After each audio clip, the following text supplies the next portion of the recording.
নমস্কার, সুপ্রভাত। আমি অর্চনা। এসব মনের কথা ভাগ করি চ্যানেলের আরেকটি ব্লগে তোমাদের সবাইকে স্বাগত জানাই। আশা করি সবাই ভালোই আছো। আমিও তোমাদের ভালোবাসা নিয়ে খুব ভালো আছি। যদিও বা প্রভাত অনেকক্ষণ আগেই পেরিয়ে গেছে, তবুও তোমাদের সঙ্গে প্রথম আমার কথা হচ্ছে, তাই বললাম সুপ্রভাত। আর এখন আমি আছি রাস্তায়। রাস্তা থেকে তো বুঝতেই পারছো। আর আজকের ভিডিওটা শুরু করছি রাস্তা থেকেই। আজকের আর বাড়ির ভিডিও কিছু দেখাবো না। রঞ্জনবাবু গেছিলেন মিষ্টি দোকানে মিষ্টি আনতে। ও মিষ্টি নিয়ে আসার পর স্টেশনে এসে ট্রেন ধরে নিয়েছি। যাচ্ছি সোজা বাপের বাড়ি। এর আগে তো বাপের বাড়ি যাওয়ার ভিডিও তোমাদেরকে দেখিয়েছি, রাস্তার কোথা থেকে আমি কোথা দিয়ে কীভাবে যাই। তা আজ আর সেইভাবে অত দেখাবো না। আজকে তো রথযাত্রা, আজকে হলো 27শে জুন, রথযাত্রার দিন। তো আমার বাপের বাড়ির পাড়াতে যে আমাদের ক্লাবটা আছে, সেটাকে একটা মন্দির প্রাঙ্গণ তৈরি করা হয়েছে। বামতারা স্বেচ্ছাসেবী সংঘ বলে একটা সংস্থা আছে, ওনারা আমাদের ওই ক্লাবে জগন্নাথ বলরাম সুভদ্রার এবছর নতুন আর কি মন্দির তৈরি করে দিয়েছে ক্লাবটাকে। আর সঙ্গে তারা মায়েরও ওখানে প্রতিষ্ঠা হয়েছে। তো সেই আজ রথযাত্রা উপলক্ষে তারা মাও রথে উঠবে, আর জগন্নাথ বলরাম সুভদ্রা তো রথে উঠবেই। তো সেই জন্য ওখানে এবছর নতুন রথযাত্রার আয়োজন করা হয়েছে। তা ওই বামতারা স্বেচ্ছাসেবী সংঘ থেকেই করা হয়েছে। তো সেই রথযাত্রা উপলক্ষেই আমি যাচ্ছি বাপের বাড়ি। এবছর নতুন জগন্নাথের টানে ঠিক যেতেই হচ্ছে। আর আমার ছেলেও খুব বায়নাদর হয়েছে যাওয়ার জন্য। আর তাছাড়া দীঘা, পুরী দুই জায়গাতেই রথযাত্রা উৎসব পালন হচ্ছে, কিন্তু সেই সমস্ত জায়গায় তার হুট করে যাওয়া সম্ভব না। তাই যাচ্ছি হালিশহরেই, যেখানে বাবা মারও দর্শন হয়ে যাবে, জগন্নাথ বলরাম সুভদ্রারও রথের দড়ি টানা হবে, আর তারা মাও রথে উঠবে। আর এর আগে না আমি একবার তারাপীঠে গেছিলাম। আর এই দেখো তোমাদের সঙ্গে গল্প করতে করতে কিন্তু হালিশহরে নেমেও গেছি। তারাপীঠে যখন উল্টো রথের দিন গেছিলাম, তো সেইখানে আমি উল্টো রথের দিন গিয়ে দেখি যে সেখানেও তারা মাকে রথে বসানো হয়। আমি কিন্তু বাপের বাড়িতে ঢুকেও গেছি। আর এই যে আমার বাপের বাড়ির পাড়া। আর আমি এখন পুজোরটা নিয়ে এই যে চলে এসেছি জগন্নাথ মন্দিরে পুজোর ডালাটা দিতে। পুজোর পাঠ এখানে সকাল থেকেই চলছে। আর এই দেখো, এবছর নতুন জগন্নাথ বলরাম সুভদ্রা এখানে প্রতিষ্ঠা হয়েছে। জগন্নাথ ধাম এটা তৈরি করা হয়েছে। মন্দিরে সকাল থেকেই চলছে পুজো পাঠ সব চলছে। আর এই যে পাশে হলো তারা মা। আজকে এনারা সব দেবতা, সব দেবদেবীরাই উঠবেন রথে। আর এই যে লোকজনেরা কত বসে আছে দেখো, এরা সবাই আমার পাড়ার পরিচিত লোকজনেরা এর মধ্যে আছে। কত পিসি, কাকি, জেঠিমা, মাসি সবাই রয়েছে। সবাই পুজো দেখছে, আমিও চলে এসেছি। আর তোমাদের সঙ্গে একটুখানি ভাগ করে নিলাম জগন্নাথ বলরাম সুভদ্রার নতুন আর একটা মন্দির।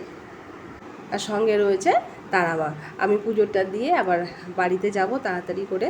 বাড়িতে আমার ভাইজির রথটা বার করবে। আমার ছেলের রথটা তো আর ট্রেনে করে আনা হয়নি, তো ওটা নিয়ে একটু বেরোবো। তো সেই জন্য আবার তাড়াতাড়ি বাড়িতে যাব। ওখানে রথ সাজিয়েছে, আমি দেখে এসেছি। মন্দিরের পেছন দিকে রথগুলো রাখা রয়েছে, চলো একবার তোমাদেরকে দেখিয়ে দিই। এই যে সামনে লাল রঙের এই রথটা দেখছো, এই রথে বসবে প্রথমে মা তারা। এখনও রথ সাজানো হয়নি, সাজানো চলছে। পরপর 4টে রথ এখানে রাখা রয়েছে। তারপরের রথে আসবে বলরাম, তারপরে এটা মাতা সুভদ্রা, তারপরে তো আমাদের জগন্নাথ দেব আছেন। আর এই হচ্ছে বাম তারা লেখা হচ্ছে। এই রথটাতেই তারা মা বসবেন। আর পরের রথটাতে তো বলরাম বসবেন মনে হয়। এখানে প্রত্যেকটা রথেরই নাম দেয়া আছে। দেখো নামগুলো তোমাদেরকে আমি দেখাচ্ছি। এটা হচ্ছে তালধ্বজ। পরের রথগুলোও দেখাবো। তো তার আগে যেই তারাপীঠের গল্পটা করছিলাম, কোনো এক বছর না আমরা এই রথের সময়, মানে উল্টো রথের সময় তারাপীঠে গেছিলাম। মা সেখানে গিয়ে তো দেখি যে সেখানে তারা মাও রথে বসেন। তারা মাকেও রথে বসিয়ে চারিদিকে ঘোরানো হয়। এটা আমার জানা ছিল না। সে বছর গিয়ে দেখলাম যে না, রথে তারা আমাকেও বসিয়ে চারিদিক ঘোরানো হচ্ছে। সে এক অপরূপ দৃশ্য, এখনও মনে রয়েছে। সব সময় তো আর যাওয়া সম্ভব না, তবে সেখান থেকে প্রথম অভিজ্ঞতা হলো যে তারা মাও রথে ওঠেন।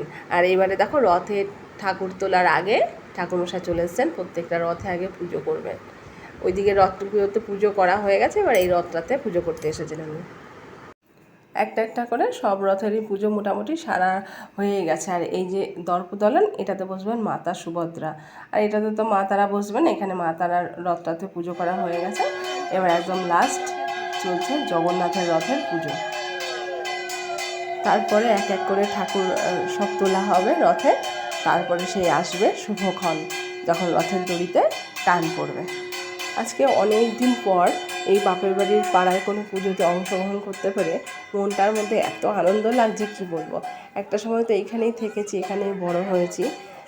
এখানে দুর্গা পুজো, কালী পুজো সবই হতো, পুজোর মধ্যে অংশগ্রহণও করতাম। তারপর বিয়ে হয়ে গেছে, শ্বশুরবাড়ি চলে গেছি, আর সেভাবে পুজোতে আর আসা হয় না। আর এবছর রথে আবার আসতে পেরে খুব ভালো লাগলো। আর এবছরই তো নতুন রথ, এখানে রথের অনুষ্ঠান আয়োজন করা হয়েছে। আর এই যে আমি ঘরে চলে এসেছি, ঘরে এই যে ভাইজির রথ সাজানো হয়েছে, তাপসী পুজোটা করে নিলে তারপরে রথ নিয়ে বেরোবো আমরা। আর এই হলো আমার মায়ের ঠাকুরের সিংহাসন। আর এখন আমি চলে এসেছি আমার পাশের যে কাকিমার বাড়ি, এই কাকিমার বাড়িতে নতুন কি দোতলাতে নতুন ঘর হয়েছে। আজকে সেই ঘরের আর কি গৃহপ্রবেশ হলো। পুজো পাঠ হয়ে গেছে, আমার আসতে দেরি হয়েছে। এখানে চলছে দেখো প্রসাদের আয়োজন, সব প্রসাদ বাড়া হচ্ছে, তারপরে সবাইকে দেয়া হবে। এই যে এই নিচটাতে একতলাটা কিছুদিন আগে হয়েছে, তারপরে এখন এই যে দোতলাতে পুরো দোতলাটা কমপ্লিট করার পর আজকে পুজো হলো। তা পুজোতে আমাদেরকেও আসতে বলেছিল। আমি তো প্রথমে ভেবেছিলাম আসতে পারবো না, ছেলের পরীক্ষা চলছে, তা 4 দিন ছুটি আছে দেখে আবার চলে আসলাম। আর এটা হলো কাকিমার নতুন রান্নাঘর। আর এখানে একটা ছোট্ট ব্যালকনি আছে, তবে আজকে হয়তো সব কিছু ভালোভাবে তোমাদেরকে দেখাতে পারছি না, বাড়িতে অনেক লোকজন রয়েছে, তো অন্য কোনো দিন দেখাবো সুন্দর করে বাড়িটা। খুব সুন্দর হয়েছে কাকিমার ঘরগুলো। এবারে চলো সিঁড়িটা আমি একটু 3 তলায় যাই। এই যে এটা হলো কাকিমার বাড়ির 3 তলা, এখানে আছে ঠাকুর ঘর। আর এই যে এখানে রান্না বান্না চলছে, সন্ধ্যাবেলায় কীর্তন হবে, কীর্তনের দল প্রসাদ দেওয়া হবে কীর্তনের দলকে, আর সব যারা নিমন্ত্রিত অতিথি আছে তাদেরকেও প্রসাদ দেওয়া হবে, সেই ব্যবস্থা এখানে চলছে। আপাতত এই যে আলুর দম ঠম সবই হয়ে গেছে দেখা যাচ্ছে। আর এইটা হলো কাকিমার ঠাকুর ঘর। দাঁড়াও দেখি একটুখানি দরজাটা খুলে দেখানো যায় কি না। এই দেখো ভেতরে সিংহাসনে বসে আছে, অবশ্যই এখানে গোপাল নেই, গোপাল নিচে নিয়ে গেছে কাকিমা, ওখানে পুজো চলছে। এখানে সিংহাসনে অন্য যে সমস্ত ঠাকুর আছে তারা রয়েছে। আর এইবারে চলে এসেছি বাড়িতে, রথের পুজো হয়ে গেছে আমার ভাইজির রথে। এই বাবা এখন রথের দড়িতে টান দিয়েছে। বাবা যেহেতু বড় বাড়ির গুরুজন, সেই জন্য বাবা আগে রথের দড়িতে টান দিয়েছে, তারপরে আমরা এক এক করে টান দেবো। তো সবাই মিলে বলো একবার জয় জগন্নাথ। আর এবারে আমার ছেলের হাতে পড়েছে রথের দড়ি। মামার বাড়িতে আসতে পেরে আজকে ওর আনন্দের শেষ নেই। এবার আমার মা রথের দড়িতে টান দিয়েছে, আর এই উঠোনটার মধ্যেই মা বাবা ওরা রথের দড়িটায় টান দিচ্ছে, কারণ রাস্তায় যাবে না, বাবারও পায়ের সমস্যা, মায়েরও পায়ের সমস্যা, তবে ওইখানটা রাস্তায় যাবে না, এদের টানা হয়ে গেলে তারপরে আমি রথ টানছি এখন। এরপরে রাস্তায় নিয়ে বেরোবে, তাপসী নিয়ে বেরোবে ওদেরকে নিয়ে। আর এর মধ্যে দেখো জড়িয়ে এটা খুলে গেল, এখন এটাকে ঠিক করতে হবে। আবার চলে এসেছি একটু জগন্নাথ দর্শন করতে, এসে দেখি এখানে হোম হচ্ছে। এখানে হোমটা একটুখানি দেখে গিয়ে তারপর বাড়িতে গিয়ে খাওয়া দাওয়া সেরে তারপরে আবার এই বড় রথ টানার জন্য আমরা সবাই সাজুগুজু করে রেডি হব। তো চলো। আর আমরা তৈরি হয়ে বাইরে আস্তে আস্তে এসে দেখি কত লোকজন সব চলে এসেছে। তারপরে সবাই হলুদ রঙের শাড়ি, এটা কথা আগের থেকেই হয়েছিল, আজকে সবাই মেয়েরা হলুদ রঙের শাড়ি পরে আসবে, তো আমিও সেই জন্য একটা বাড়ি থেকে হলুদ শাড়ি নিয়ে এসেছি। দেখো সবাই কি সুন্দর হলুদ শাড়ি হলুদ গেঞ্জি পরে মাথায় ফুল ঠুল লাগিয়ে একদম রেডি রথের দড়িতে টান দেওয়ার জন্য। আর এই মুহূর্তে না এখানকার মাননীয় কাউন্সিলর এখানে উপস্থিত হয়েছেন রথের দড়িতে টান দেওয়ার জন্য, সেই জন্য এই জায়গাটাতে এত মানুষজনের ভিড়। আর এই মুহূর্তে আমি দাঁড়িয়ে আছি ঠিক আমার বাপের বাড়ির গেটের সামনে। আর যেমনি আমার বাপের বাড়ি এটা, তেমনি আমার পিসিরও তো বাপের বাড়ি, তাই আমার পিসির বাড়ি এখানে একটু দূরে। তো ওখান থেকে পিসির ননদ, পিসির নাতি ওরাও এসেছে এই রথ যাত্রা উপলক্ষে, এই রথযাত্রায় আর কি যোগদান দেওয়ার জন্য। আর এই দেখো এখন রথ আসা শুরু হয়েছে। পুরো পাড়ার লোক আজকে সেজে গুজে একদম রথযাত্রায় যোগদান দেওয়ার জন্য একদম প্রস্তুত। পুরো পাড়াটা আজ আনন্দে ভরে গেছে, সবার বাড়িতে আত্মীয় স্বজনরাও হয়তো এসেছে, কারোর বাড়িতে যেমন আমি এসেছি। এত আনন্দ হচ্ছে এতদিন পর নিজের পাড়ায় একটা উৎসবে যোগদান করতে পেরে। আর এই যে ইনি যাচ্ছেন, ইনি হলেন বামতারা স্বেচ্ছাসেবী সংঘের মহারাজ, উনি মা তারার পুজো সেবা যত্ন আর কি করেন। আর এই যে হলুদ শাড়ি পরা দেখছো, এ হলো আমার এক দিদি, আমার যে পিসি এসেছে বললাম না, পিসির জায়ের মেয়ে, ও এসছে রথযাত্রা উপলক্ষে রথের দড়িতে টান দিতে। আসলে কি বলো তো, উৎসব মানেই তো মানুষের একটা মিলন ক্ষেত্র। একসঙ্গে কত মানুষ এক জায়গায় হওয়া, সবার সঙ্গে সবার দেখা হওয়া, কথাবার্তা বলা। আর এই দেখো সামনে দুজন লোককে যে পায়ের মধ্যে যে লাঠি লাগিয়ে হাঁটে না, সেই রকম সাজানো হয়েছে। এদের দুজনের হাতে থাকবে ব্যানার, বামতারা স্বেচ্ছাসেবী সংঘ লেখা ব্যানারটা এরা হাতে নিয়ে সামনে এরা যাবে। আর পরে পেছনে সব রথ আসবে। আর এখানে পুজো সেজে গুজে রেডি রথের দড়িতে টান দেবে বলে। আর এই দেখো রথ উপলক্ষে যে নিয়মটা আর কি থাকে, যে মহারাজ সোনার ঝাড়ু দিয়ে রাস্তা ঝাড় দিয়ে আগে পরিষ্কার করে দেবে, তারপর সেখানে জল ছিটানো হবে, তারপর ফুল পড়বে, তারপর রথ আসবে। সেই নিয়মটাকে ধরে রেখে এখানে একজন রাজা হয়েছে, যিনি ঝাড় দিতে দিতে আর কি গেলেন সোনার ঝাড়ু দিয়ে। সোনার ঝাড়ু, সেটাকে ঝাড়ুটা এমনি সোলারই হবে, সেটাকে হয়তো গোল্ডেন কালার করা হয়েছে। আর এই হলো তাহলে জয় জগন্নাথ বলে, আগে তো তারা মা আছে, জয় তারা বলে তারা মায়ের রথের আগে দড়িতে টান দিই, তারপরে তাকে বলে আমি সুভদ্রা জগন্নাথ আসবে।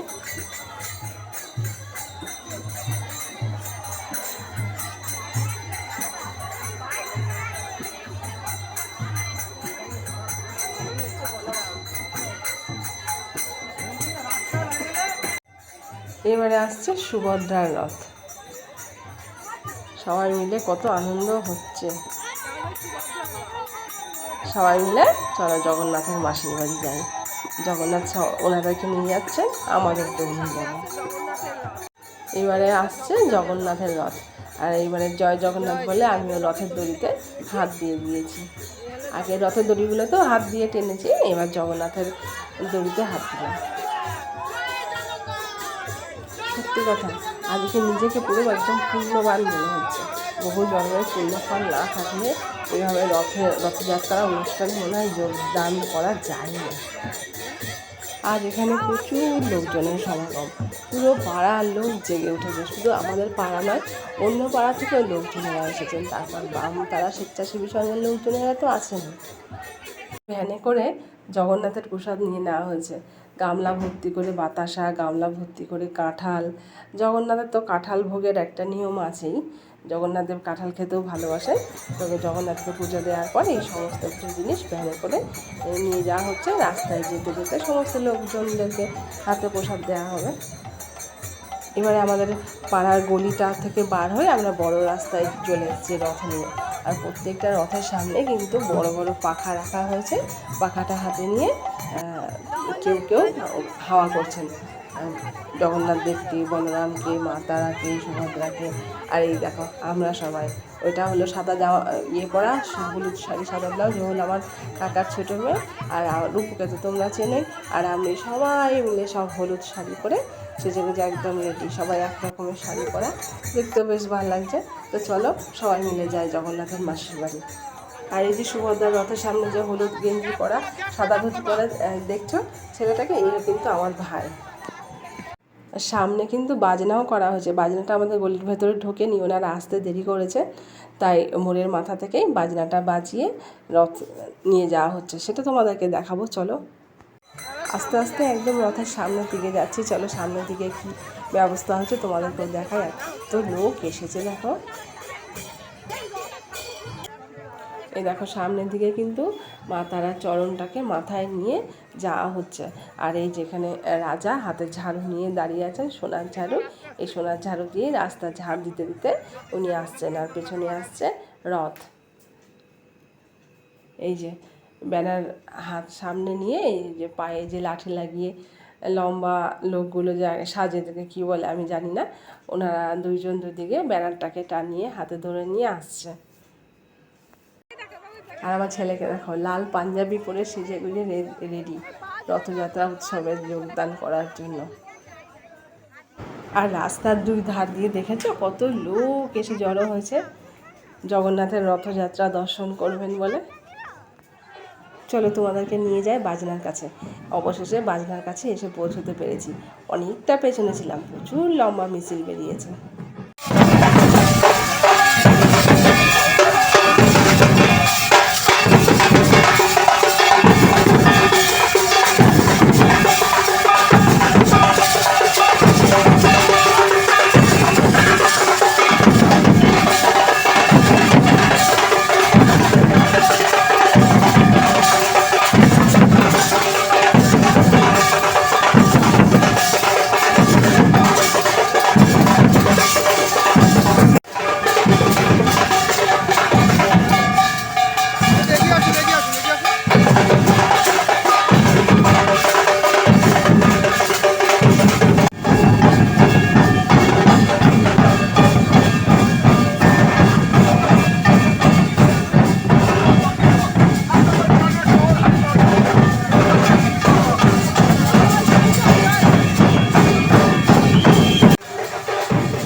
তো আজকের মতন না আমার ভিডিওটা এখানেই শেষ করছি। পুরো ভিডিওটা এখনও তোমাদেরকে দেখাতে পারলাম না, এখনও মাসির বাড়ি অনেকটাই জমে আছে। পরবর্তী অংশগুলো পরের ভিডিওতে রাখি। এই ভিডিওটা তো অনেক বড় হয়ে যাচ্ছে, তাহলে আজকের মতন রাখি। টাটা, দেখা হবে আবার পরের ভিডিওতে। আর ভিডিও ভালো লাগলে প্লিজ একটা লাইক শেয়ার কমেন্ট করতে ভুলো না। আর ভিডিওটা সত্যিই খুব বড় হয়ে গেল, তো তোমরা স্কিপ না করে পুরোটা দেখার চেষ্টা করো, খুব ভালো লাগবে দেখতে। আর এই দেখো এখানে আমার ভাইয়ের বউ তাপসী মনের আনন্দে নাচ করে যাচ্ছে। তাহলে আজকের মতন ভিডিওটা এখানে শেষ করছি। টাটা, আবার পরবর্তী অংশ দেখাবো পরের ভিডিওতে।